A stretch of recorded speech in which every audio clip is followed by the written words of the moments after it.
భారత్ సంప్రదాయంగా ఇజ్రాయెల్, పాలస్తీనా, Iran, America వివాదాలలో balance పాటిస్తూ ఉంటుంది.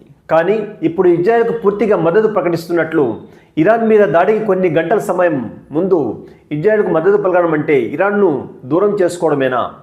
దీనివల్ల భారత్కు కలిగే నష్టం ఏమిటో చూద్దాం. ఇరాన్కు కోపం రావడం, తత్ఫలితంగా చమురు ధరలు పెరిగే అవకాశం, సపోర్ట్ చేయడం వల్ల కలిగే ప్రయోజనం ఏంటో ఒకసారి చూద్దాం. అమెరికాకు నమ్మకం పెరగడం, ఇజ్రాయెల్ నుండి defence, tech, drones, missile system మరియు గ్లోబల్ సెక్యూరిటీలో భారత్ పాత్ర బలపడడం. కానీ ఇరాన్కు భారత్ చిన్న దేశమేమి కాదు కదా. Chabahar port, supply energy, central Asia access. అందుకే భారత్ ఇరాన్ను పూర్తిగా వ్యతిరేకించలేదు, కానీ దాడిని ఖండించడం కూడా లేదు.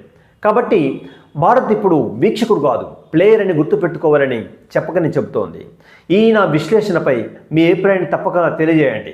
ఇలాంటి మరిన్ని వీడియోల కోసం మన ఛానల్ని తప్పక సబ్స్క్రైబ్ చేసుకోవాల్సిందిగా కోరుతున్నాను.